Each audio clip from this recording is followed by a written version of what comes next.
Hello everyone, welcome back to Taiyari online. मैं हूं सुधा। आज की वीडियो में हम 11 अप्रैल 2021 के डेली करंट अफेयर्स एमसीक्यू के बारे में जानेंगे और साथ ही आपको बताए जाएंगे प्रश्नों से संबंधित इंपॉर्टेंट फैक्ट्स। ये वीडियो आपके आने वाले सभी एग्जाम्स के लिए महत्वपूर्ण है, तो वीडियो को आप अंत तक देखें।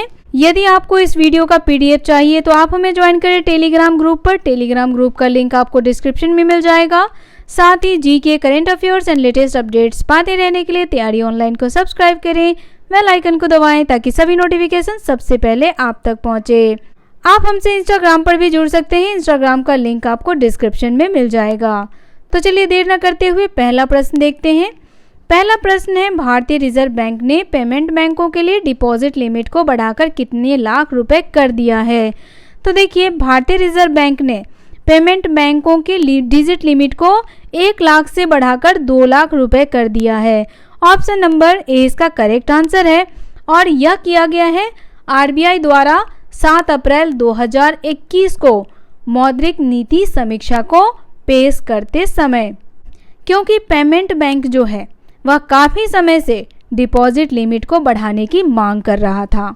डिजिटल पेमेंट बैंकों की जो डिपॉजिट राशि है उसे 1 लाख से 2 लाख कर दिया है, जिससे क्या होगा कि कम आय वर्ग, लघु उद्योग और गली मोहल्ले के छोटे दुकानदारों की भुगतान क्षमता बढ़ेगी।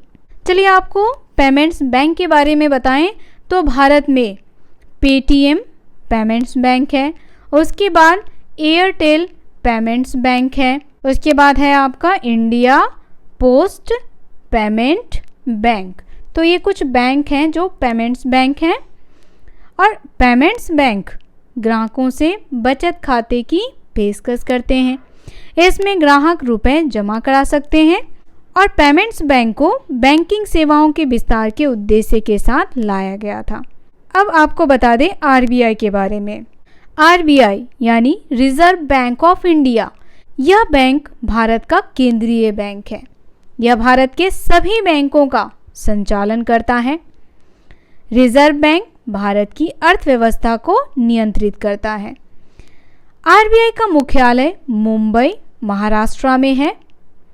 इसकी स्थापना 1 अप्रैल 1935 में की गई। इसके गवर्नर हैं शक्तिकांत दास। नेक्स्ट क्वेश्चन हमारा है, हाल ही में किसने शहद मिशन को बढ़ावा देने के लिए मधु क्रांति पोर्टल की शुरुआत की? तो देखिए, मधु क्रांति पोर्टल की शुरुआत की गई है नरेंद्र सिंह तोमर के द्वारा। ऑप्शन नंबर सी इसका करेक्ट आंसर है। यहाँ इस इमेज में आप देख सकते हैं, ये हैं नरेंद्र सिंह तोमर। इंपॉर्टेंट फैक्ट्स देखिए तो कृषि मंत्री नरेंद्र सिंह तोमर ने हाल ही में शहद मिशन को बढ़ावा देने के लिए मधु क्रांति पोर्टल NAFED को हनी कॉर्नर की शुरुआत की है। चलिए आपको NAFED का फुल फॉर्म बताएं। NAFED का फुल फॉर्म है national agriculture corporative marketing federation of India. इसकी शुरुआत की गई 2 अक्टूबर 1958 में। इसका हेडक्वार्टर है नई दिल्ली और इसके चेयरमैन हैं विजेंद्र सिंह। अब देखिए, यह राष्ट्रीय मधुमक्खी बोर्ड की एक पहल है, जबकि शहद की बिक्री के लिए national agriculture cooperative marketing federation NAFED का हनी कॉर्नर विशेष स्थान है। नेक्स्ट क्वेश्चन है, हाल ही में किस महान कवि की तपस्थली का मौजूदा नाम महमूदपुर को बदलकर पारसौली करने की घोषणा की? तो देखिए, पारसौली जो है वह कर्म स्थल है सूरदास जी का। ऑप्शन नंबर सी इसका करेक्ट आंसर है। चलिए सूरदास जी के बारे में आपको बताएं तो माना जाता है कि सूरदास जी का जन्म 1478 ईस्वी में रुनकता में हुआ। रुनकता जो मथुरा आगरा मार्ग के किनारे स्थित एक गांव है। सूरदास जी हिंदी साहित्य में भगवान श्री कृष्ण के अनन्य उपासक और ब्रज भाषा के श्रेष्ठ कवि माने जाते हैं। चलिए इनसे रिलेटेड इंपॉर्टेंट फैक्ट्स देखें तो यहाँ देखिए, उत्तर प्रदेश में मथुरा में महान कवि सूरदास जी की तपस्थली का मौजूदा नाम महमूदपुर को बदलकर पारसौली करने की घोषणा की गई है। यह महाकवि सूरदास जी की कर्मस्थली के रूप में विख्यात है। सूरदास जी ब्रज रासस्थली विकास समिति पारसौली मथुरा महमूदपुर को बदलकर पारसौली करने की मांग कर रही थी। चलिए आपको सूरदास जी की रचना के बारे में बता दें तो देखिए, वैसे तो सूरदास जी की प्रमुख 5 रचनाएं हैं, लेकिन उनमें से सबसे प्रचलित 3 रचनाएं हैं। पहला हो गया सुरसागर, दूसरा है सुरसारावली, तीसरा हो गया साहित्य लहरी। नेक्स्ट क्वेश्चन है, वरिष्ठ IAS अधिकारी संजीव कुमार ने हाल ही में किस सरकारी विभाग के अध्यक्ष के तौर पर पदभार संभाला है? तो देखिए, उन्होंने भारतीय विमानपत्तन प्राधिकरण के अध्यक्ष के तौर पर यह पद संभाला है। इंपॉर्टेंट फैक्ट्स देखें तो यहाँ देखिए, महाराष्ट्र कैडर के वर्ष 1993 बैच के IAS अधिकारी संजीव कुमार ने हाल ही में भारतीय विमानपत्तन प्राधिकरण के अध्यक्ष के तौर पर पदभार संभाला है। वे इससे पहले महाराष्ट्र सरकार के राज्य आयुक्त GST के तौर पर तैनात थे। चलिए अब हम भारतीय विमानपत्तन प्राधिकरण के बारे में जान ले तो इसकी स्थापना की गई थी 1 अप्रैल 1995 में। इसका मुख्यालय है राजीव गांधी भवन, सफदरजंग हवाई अड्डा, नई दिल्ली। इस संस्थान के अध्यक्ष हैं doctor Guru Prasad Mahapatra. Next question, Shri Piyush Goyal ने हाल ही में किस राज्य में बनी हंसडीहा गोड्डा नई रेलवे लाइन को राष्ट्र को समर्पित किया है? तो देखिए, हंसडीहा गोड्डा का जो रेल लाइन है वह समर्पित किया गया है झारखंड राज्य को। ऑप्शन नंबर डी इसका करेक्ट आंसर है। इंपॉर्टेंट फैक्ट्स देखिए तो केंद्रीय रेल वाणिज्य और उद्योग, उपभोक्ता मामले, खाद्य और सार्वजनिक वितरण मंत्री श्री पीयूष गोयल ने झारखंड में बनी हंसडीहा गोड्डा नई रेल लाइन को राष्ट्र को समर्पित किया है। उन्होंने एक वीडियो कॉन्फ्रेंसिंग के जरिए गोड्डा नई दिल्ली हमसफर स्पेशल ट्रेन को हरी झंडी दिखाकर रवाना किया। नेक्स्ट क्वेश्चन है, भारत के रिकॉर्ड कितने नाविकों ने पहली बार इस वर्ष टोक्यो ओलंपिक के लिए क्वालिफाई किया है? तो देखिए, इस वर्ष 4 नाविकों ने टोक्यो ओलंपिक के लिए क्वालिफाई किया है। टोक्यो ओलंपिक जो है वह 2020 में होने वाला था, लेकिन कोरोना महामारी की वजह से इसे स्थगित कर दिया गया और यह शुरू होने जा रहा है 23 जुलाई 2021 को और इसका समापन होगा 8 अगस्त 2021 को। चलिए इससे रिलेटेड इंपॉर्टेंट फैक्ट्स देखें तो यहाँ देखिए, इंपॉर्टेंट फैक्ट्स में वही सारी बातें हैं कि भारत के रिकॉर्ड 4 नाविकों ने पहली बार इस वर्ष टोक्यो ओलंपिक के लिए क्वालिफाई किया है। वो कौन कौन हैं? तो देखिए, भारत के विष्णु सर्वानंद तथा गणपति चेंगप्पा और वरुण टक्कर की जोड़ी ने ओमान में चल रहे एशियाई क्वालिफायर्स में यह लक्ष्य हासिल किया है। पहली बार ऐसा होगा कि टोक्यो में होने वाले खेलों में भारत की तरफ से 4 सेलर यानी नाविक हिस्सा लेंगे। तो यह ध्यान रखने वाली बात है कि पहली बार भारत की तरफ से 4 सेलर यानी नाविक हिस्सा लेंगे टोक्यो ओलंपिक में।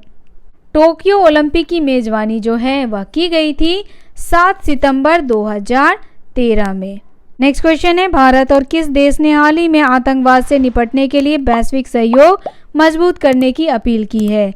तो देखिए, भारत और मालदीव ने आतंकवाद से निपटने के लिए वैश्विक सहयोग को मजबूत करने की अपील की है।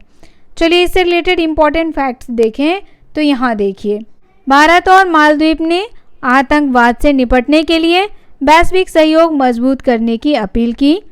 दोनों देशों के विश्व की सभी देशों से कहा गया कि तत्काल सतत सत्यापन योग्य कार्रवाई करें।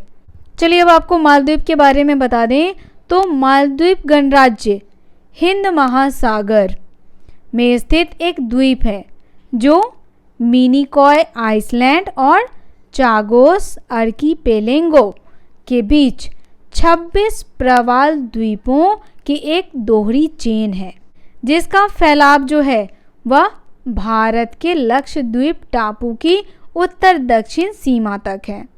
मालदीव की राजधानी है माले। मालदीव के राष्ट्रपति हैं सोलिह। उपराष्ट्रपति हैं अब्दुल्ला जिहाद। क्वेश्चन है KVIC का रिहैब प्रोजेक्ट क्या है? तो देखिए rehab, RE it means reducing elephant और have it means human attack using bees. चलिए इसके बारे में विस्तार से जानें। तो यहाँ देखिए, यह सड़क परिवहन और राजमार्ग मंत्री श्री नितिन गडकरी ने हाल ही में घोषणा की कि रिहैब नामक खादी और ग्रामोद्योग KVIC की परियोजना एक बड़ी सफलता बन गई है। इस प्रकार इसे अन्य राज्यों में भी लागू किया जाएगा, जिसमें ओडिशा, पश्चिम बंगाल, झारखंड, असम, छत्तीसगढ़, तमिलनाडु और केरल शामिल होंगे। अब देखिए यह प्रोजेक्ट जो है वह क्या है, इसे समझना जरूरी है। तो यह प्रोजेक्ट जैसे कि मैंने आपको बताया, RE it means reducing elephant और have it means human attack using bees. इसे कर्नाटक के नागरहोल नेशनल पार्क में 4 स्थानों पर लॉन्च किया गया था। इस परियोजना का उद्देश्य दोनों में से किसी को नुकसान पहुंचाए बिना हाथी मानव संघर्ष को रोकना है। यह परियोजना कैसे काम करेगा? तो देखिए, हाथियों को मानव बस्ती में प्रवेश करने से रोकने के लिए मधुमक्खियों के बक्से को बाड़ के रूप में उपयोग किया जाएगा। मधुमक्खियों का झुंड हाथियों को परेशान करता है। मधुमक्खियों के बक्से हनी मिशन के एक भाग के रूप में प्रदान किए गए हैं। हनी मिशन को 2017 में KVIC द्वारा लॉन्च किया गया था। इस मिशन का मुख्य उद्देश्य मधुमक्खी पालन में जागरूकता और प्रशिक्षण प्रदान करना है। नेक्स्ट क्वेश्चन है, GDP के अनुपात में भारत का कर्ज बढ़कर कितने प्रतिशत हो गया है? तो देखिए, भारत का कर्ज बढ़कर के 90% हो गया है। इंपॉर्टेंट फैक्ट्स देखिए, तो अंतर्राष्ट्रीय मुद्रा कोष ने हाल ही में घोषणा किया है, कोविड-19 संकट के कारण भारत के सकल घरेलू उत्पाद में अनुपात में 74% ऋण जो है वह बढ़कर के 90% हो गया है। यह 2021 में 99% हो जाएगा।